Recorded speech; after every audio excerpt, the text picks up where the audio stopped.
They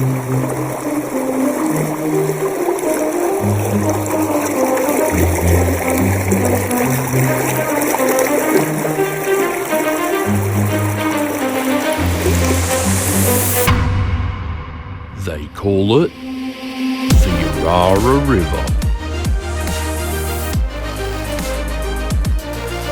Located west of Coffs Harbour and covering a land area of over 41,000 hectares, the Orara River truly is a spectacular environment. It's a vibrant habitat for many species, such as koalas, goannas, and many more. It's home to over 20 species of fish, including the home of the Australian perch. And for the patient viewer, they may even see a native platypus.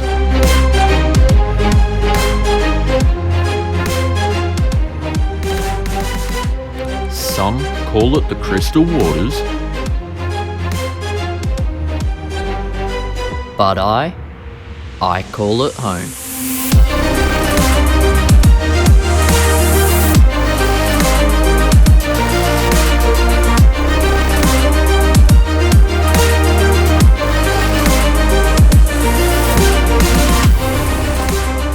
But it's not just a river, it's the mystery of the magical glowworm and the fireflies that live along its banks.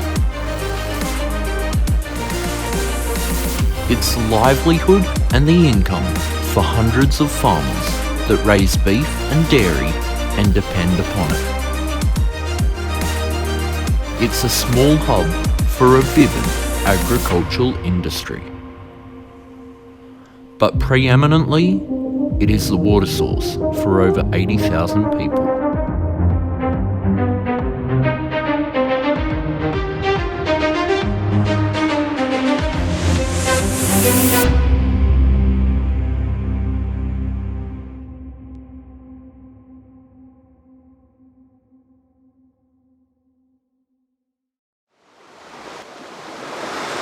I'd like to acknowledge the Gumbaynggirr people as the traditional landowners of the Orara River. The Orara River was named after an indigenous word, Uara, meaning river of perch. The Orara River is also fed by the Urumbalin River, of which both rivers flow from higher in the mountain at Bindari National Park. Bindari is an indigenous word meaning river country, which is evidence that the Orara River may well have been a traditional hunting ground. As you can probably tell already, this documentary is about the Orara River. Today, I'm at Cochrane's Pools, which is located around 100 metres to 150 metres down from the Coffs Harbour pumping station. I'm walking along the banks of the Orara River. But when the bank is a part of the Orara River, then I think we start to realise that this problem could be a bit more serious than expected.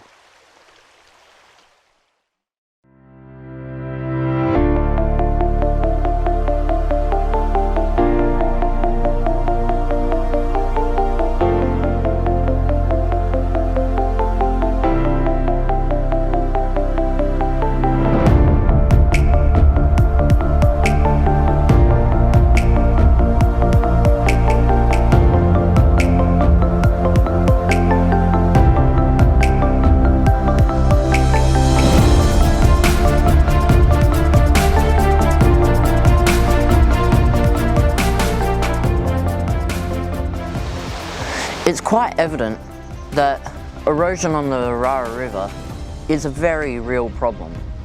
In this documentary, we're going to be looking at 3 different areas of erosion. The first of these areas is going to be based around structural erosion and the erosion that the effects have on the river due to structures such as bridges and other like infrastructure. Next, we're going to be looking into chemical erosion caused by the runoff from farmers and also their cattle as they enter the Orara River. Then finally, we're going to be looking at the current management practices of the land surrounding the Orara River and the restoration acts that have been put into place and how these are being carried out. And in conclusion, we're going to be looking into ways that current landowners and people living on the Orara River can further protect the river and help protect against further erosion.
Just before dark on Tuesday, February the 11th, 2020, a freak storm poured over 550 mil of rain in less than 4 hours in the valley of Dairyville, Upper Orara. At midnight, the text was sent out, "Come prepared for utter devastation in the morning."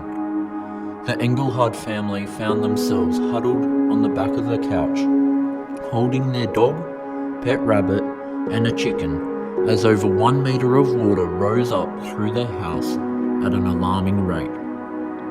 They emerged to find their car had floated away, their pet cows missing, and their beautiful, thriving citrus nursery in ruins. The nursery was the sole income for the family, plus its 4 employees, and its future was about to rot in the mud. Saving it seemed an impossible task. The first group of volunteers arrived on Thursday with a keen energy and enthusiasm. They rebuilt benches and lifted plants, setting the pace that would continue for the next 3 weeks. It was muddy, dirty, smelly, and hard on the back. A steady stream of volunteers kept our spirits up, fresh faces arriving to relieve mud-streaked, tired ones, a sense of teamwork, words of encouragement, and the feeling of achievement each time a row was completed. We have been hard at work ever since, building a new section of nursery on a higher part of the property and cleaning out the amazing amounts of mud, rubble, and debris from the old nursery. We have been able to fill many orders from nurseries all over Australia who have been desperate for plants because of the increase in demand from COVID lockdowns. Each one of those plants was saved by a volunteer and has now gone on to help keep someone sane in the crazy of today. Jesse Wilson.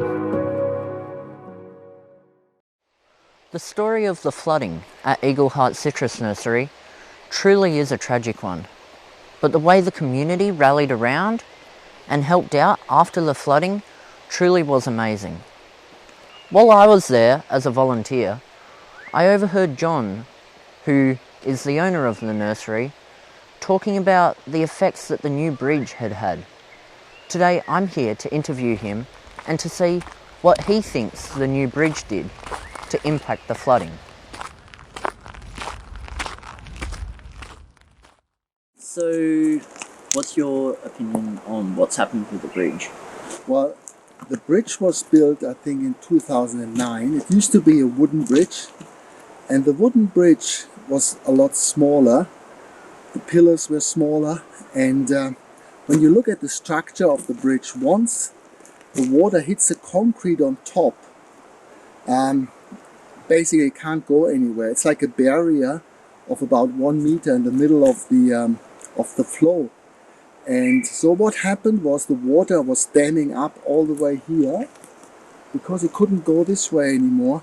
And then it went through our property, over the road on the other side, and back into the river.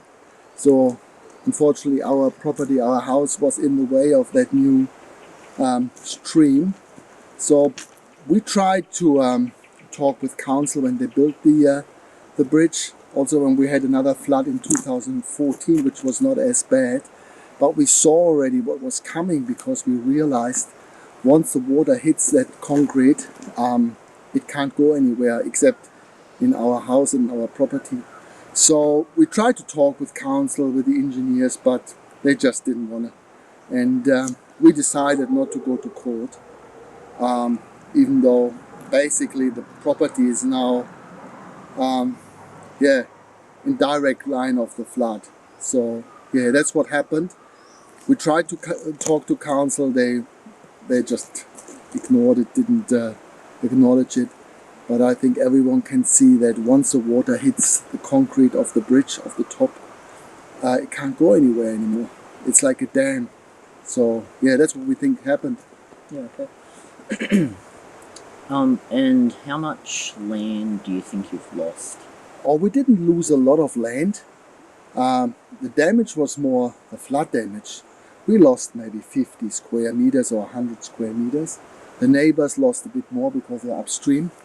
But it's not the land which caused the damage, it's the flooding. Yeah. So we would have lost $700,000, $750,000 through the flood. Yeah, okay. Yeah, not insured. Plants, irrigation, we couldn't insure it. And insurance doesn't cover that? No, we tried to insure plants. We tried for years and we couldn't. Nobody would take it. The houses, like the house and the shed, they were insured, but not the actual plants in the nursery. I'd like to explain, as a visual, what John was talking about. On this map, you can see here that the Orara River flows from these two rivers and joins at the junction. It continues flowing in this direction, and as the pink arrows indicate, this is where the original Orara River used to flow. However, due to erosion, this course has changed. The water continues to rise as a heavy downpour comes, and it continues to fill the lower floodplain valley. However, once it hits the bridge, the water has nowhere else to go, but goes straight through Eagle Heart Citrus Nursery, due to the fact that the bridge is simply acting as a dam wall. Now I was just speaking with John, and he was saying that council is blaming the flooding on some erosion upstream. This erosion is right round the corner here.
But how much erosion actually is occurring?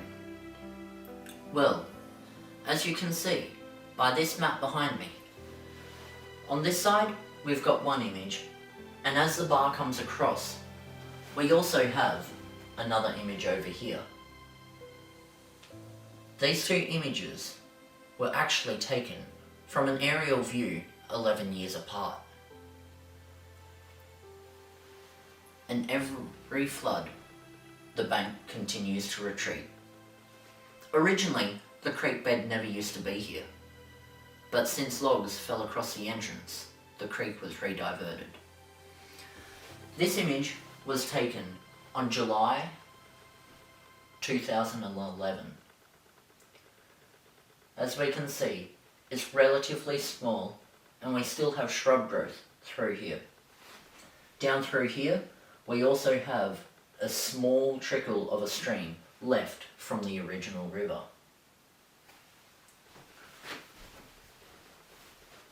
This photo here was actually taken this year. I believe it was taken in May.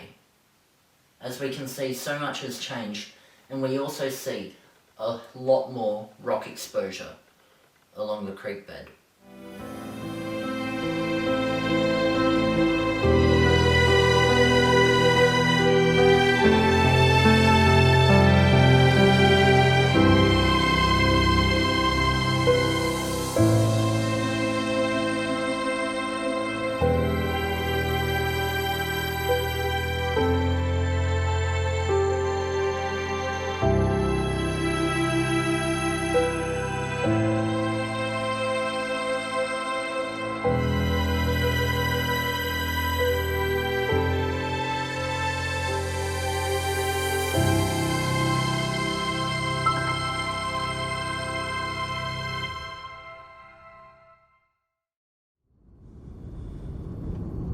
Alright, it's another day. I'm heading out early in the morning. Sun's still rising out over the hills. I've been told that there's some pipes going into the river. Looks like some runoff from farms. I thought I'd better go check it out. See if we can find anything.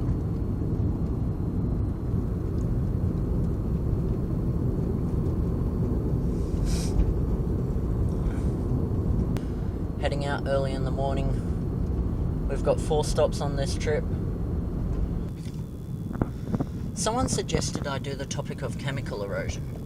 Now, I'm really not sure what I'm going to find, but I thought I'd check it out anyway, because it is a possibility. I mean, camphloral trees do carry a lot of oil, and that could be impacting the soil quality.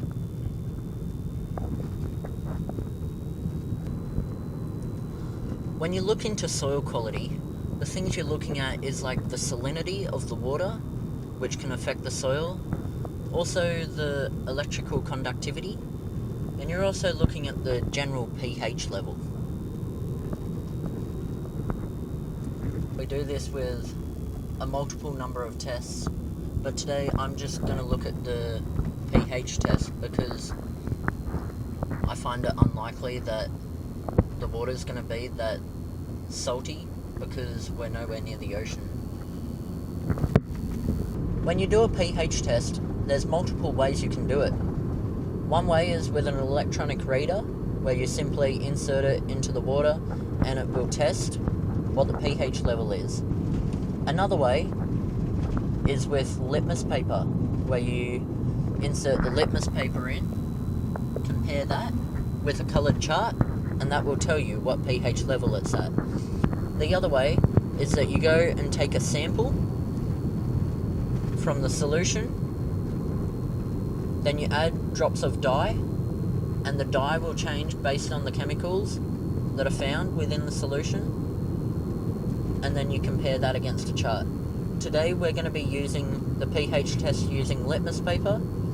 That way we can see if the water quality is at a good level or not.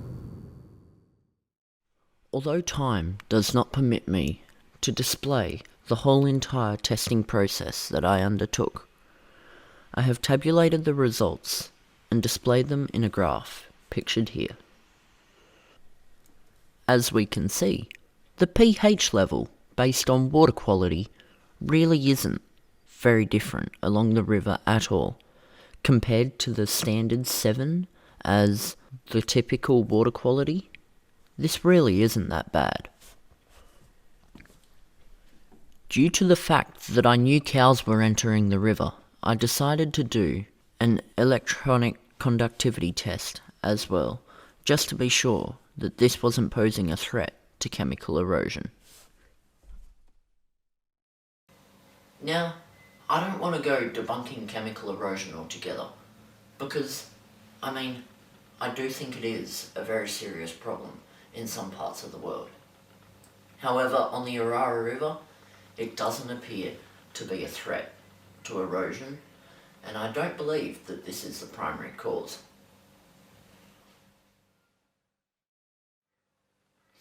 Now, I've been living on the Orara River for around 14 years now, and although the Orara River is constantly changing, one thing has started changing a little more than we would have hoped. All of a sudden, all the camphor laurels on the Orara River started to die. Now, my estimations say that around 80% of the whole entire bank of the Orara River is made out of camphor laurel trees. It turns out that Landcare and other river care groups were poisoning the camphor laurels. Now, I didn't like this idea. I don't think it's good for the Orara River, and I don't see how getting rid of trees can stop erosion.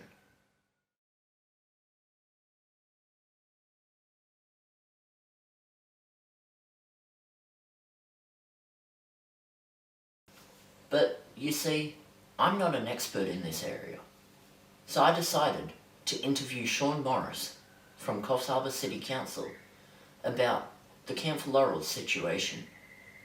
I'd like to show you the interview now.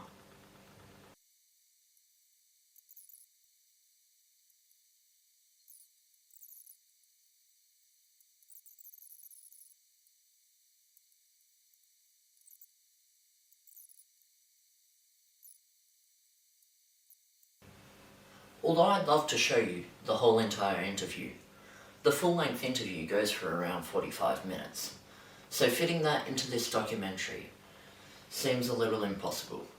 But check out the bonus features, and then you can watch it there in your own time. But for this documentary, I'll just state a couple things that I discussed with Sean Morris. One of the first questions that I asked him was, why are they poisoning the camphor laurel trees? Now, Sean stated that if they would poison a camphor laurel tree, they would chop it down and remove it completely. However, this has been appointed by council. However, Landcare appears to be carrying out the orders. So, the chopping down of the camphor laurel trees isn't actually occurring. Instead, they're simply falling into the river, floating down the river and creating log jams. Sean Morris did say that log jams can be a good thing, however. You see, when log jams are in the right positions at the right times, they create a thing in the river called river roughness. This slows down the flow of the river, and therefore, when the river is flowing slower, then there's less erosion. However, when camphor laurel trees are simply falling into the river and creating their own log jams, then they're crossing the river in the wrong points, and the water is just going straight around the log jam and just eating out at the riverbank. This poses a huge problem when you've got a road or a driveway sitting right alongside the edge of the river. The more that erodes, the further across the road has to move, and roads aren't moved that easily.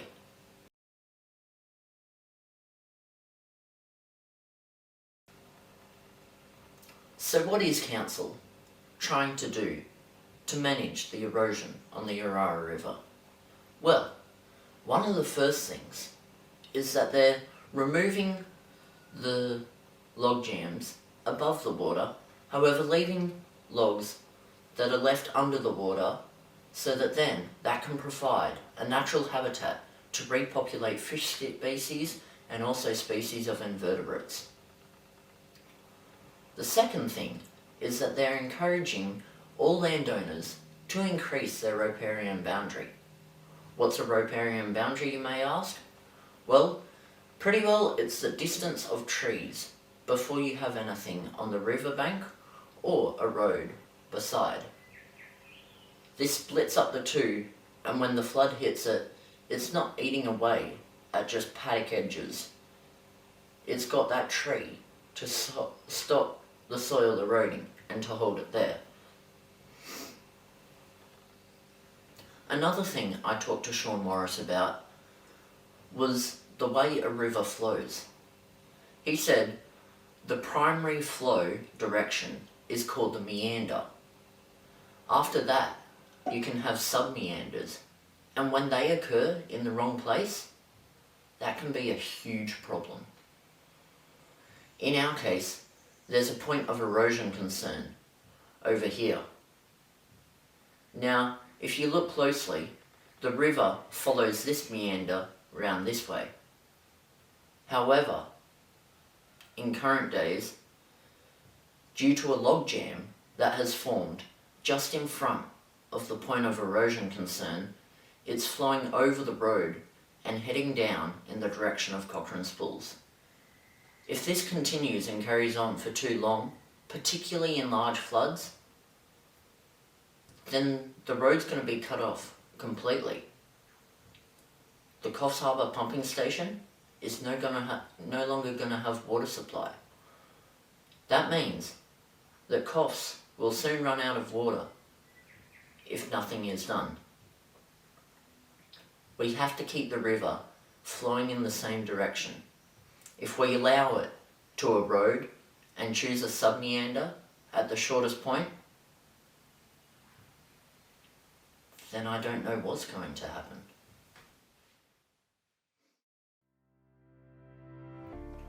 So, what can we, as landowners and farmers on the Orara River do to protect against erosion? Well, looking through this study, I think the key is to increase your riparian boundary. That isn't the only contributing factor, but if we can manage to increase riparian boundaries, then it will certainly prevent erosion from retreating along the riverbank further and further and further. If not, how much longer do we have with the Orara River surviving?